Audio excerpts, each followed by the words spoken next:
याद करिए कि राज परिवार का में पला बढ़ा वे बच्चे महाराणा प्रताप के पुत्र, उनकी पुत्री, राजमाता, इन सब की क्या स्थिति रही होगी। कई कई दिनों तक घास की रोटी खानी पड़ी, लेकिन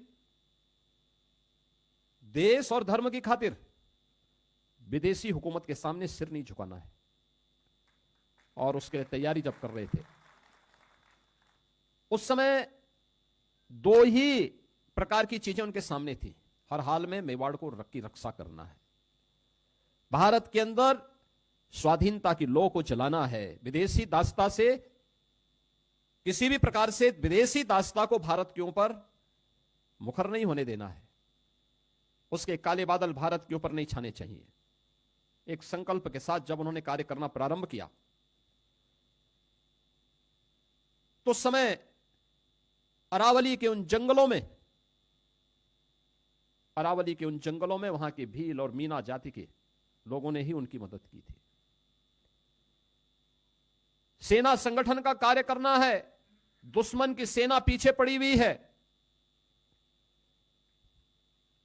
परिवार के लोग भूखों बिलख रहे हैं, कैसा होगा, कैसे इस कार्य हो पाएगा।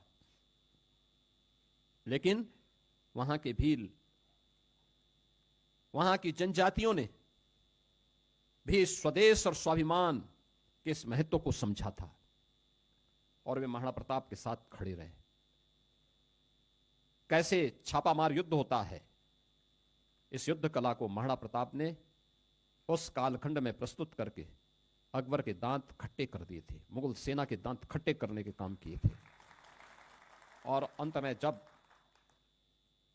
दानवीर भामाशाह उनकी सेवा में उपस्थित हुए, तो उन्होंने इस बात को कहा कि मेरी जितनी संपत्ति है, इस संपत्ति में फिर से सेना के पुनर्गठन के लिए अर्पित कर रहा हूं।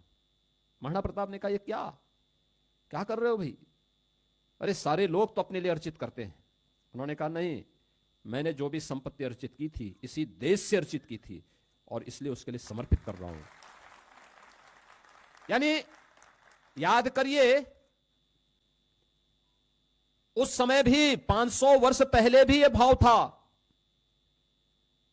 जो आज प्रधानमंत्री मोदी जी कहते हैं, नेशन फर्स्ट, राष्ट्र प्रथम है। क्योंकि देश सुरक्षित रहेगा, हम सब भी सुरक्षित रहेंगे। देश सुरक्षित है तो धर्म भी सुरक्षित है, धर्म भी सुरक्षित है तो हम भी सुरक्षित। हम तो कह रहे हैं कि हर वर्ष ये दिवस मनाया जाना चाहिए। और मैं तो जीएसटी विभाग से भी कहूंगा कि लखनऊ में ही नहीं, प्रदेश भर में हर जनपद में सेलेक्ट करिए। प्रदेश में जो सर्वाधिक जीएसटी देने वाले हैं उनका लखनऊ में, और जनपद में जो सर्वाधिक जीएसटी देने वाले हैं उनको जनपदों में ऐसे 10-10 व्यापारियों का सम्मान इस दिवस पर किया जाना चाहिए। दूसरा, इस दिवस को तय करिए कि इस दिवस पर ही हम उन व्यापारियों को जो कभी किसी दुर्घटना के शिकार होते हैं, जिन्होंने जीएसटी रजिस्ट्रेशन किया और रजिस्ट्रेशन भरने के बाद दुर्भाग्य से किसी दुर्घटना के शिकार होते हैं, तो व्यापारी कल्याण बोर्ड के माध्यम से हमने 10 लाख रुपए की उन्हें सुरक्षा बीमा का कवर दिया है। इस राशि का वितरण भी इसी अवसर पर उन लोगों को करना चाहिए, एक साथ सम्मान के साथ, भव्य समारोह के साथ होने चाहिए, लगाया जाना चाहिए। उस समय एक और महाराणा प्रताप का चित्र और दूसरी तरफ भामाशाह का चित्र, और लोगों को बताया जाना चाहिए, वर्तमान पीढ़ी को बताया जाना चाहिए, महाराणा प्रताप का स्मरण होगा तो भामाशाह का स्मरण अपने आप हो जाएगा। भामाशाह का स्मरण होगा तो महाराणा प्रताप का स्मरण अपने आप हो जाएगा। दोनों अलग नहीं है, दोनों एक दूसरे के पूरक। याद करिए, एक तरफ भामाशाह और महाराणा प्रताप,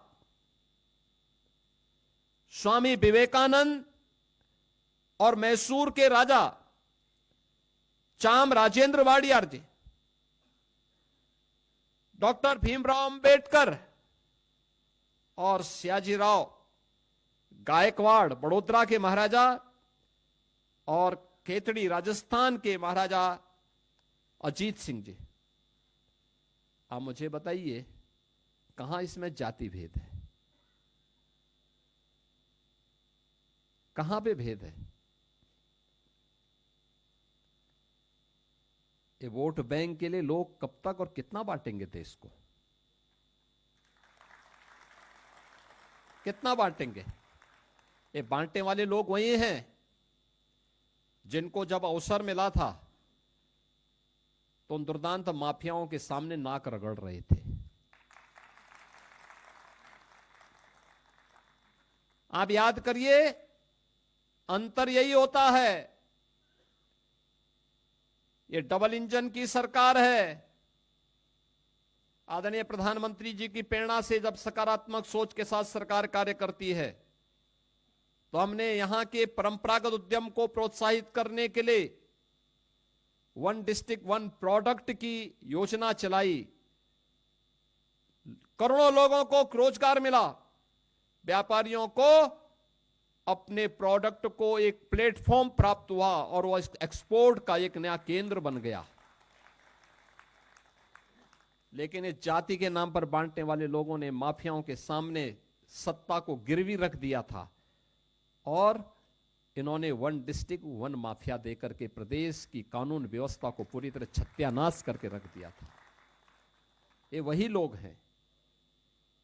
आज भी ये लोग घूमते हैं, क्योंकि पहले तो नौकरी के नाम पे वसूली करते थे। आज जब वसूली का धंधा बंद हो गया, गुर्गों की दुकानों को बंद करा दिया गया, अब ये लोग जाति के नाम पर बांटने का काम कर रहे हैं। जगह जगह जाकर के जगह जगह जा रहे हैं। मैं तो बार बार इस बात को कहता हूं कि बटोगे तो कटोगे।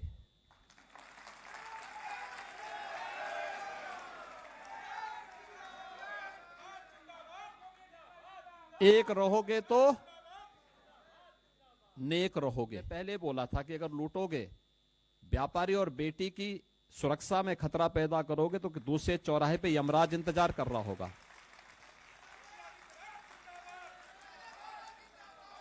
तो यमराज ने जब टिकट उनका काटा तो वे चिल्ला उठे, कह रहे साहब देखिए अत्याचार हो रहा है।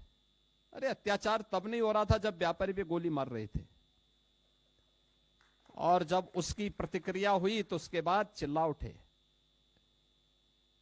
ये घड़ियाली आंसू बहाते हैं माफियाओं के लिए, उन लुटेरों के लिए जो राह चलते हुए राहगीरों पर, निर्दोष व्यापारियों पर और बेटियों की सुरक्षा के लिए खतरा पैदा करते हैं। और इसीलिए मैं आप सबसे कहने के लिए आया हूं, हमें सावधान होना होगा, सतर्क होना होगा। इन लोगों के उन कारनामों से, जिन कारनामों के कारण पहचान के एक संकट से आप गुजर रहे थे। आप में से बहुत सारे लोग होंगे जिनका व्यापार उत्तर प्रदेश के अलावा दूसरे राज्यों में भी होगा, या लेन देन करते होंगे, सामान मंगाते होंगे। पहले उत्तर प्रदेश के नाम से लोग सामान भेजने में डरते थे। आज कोई डर नहीं है, कोई भय नहीं है। सुरक्षा का एक बेहतरीन वातावरण दिया गया है। हर प्रकार से हम लोग आगे बढ़ रहे हैं। ये प्रक्रिया आगे इसी रूप में आगे बढ़ती रहनी चाहिए।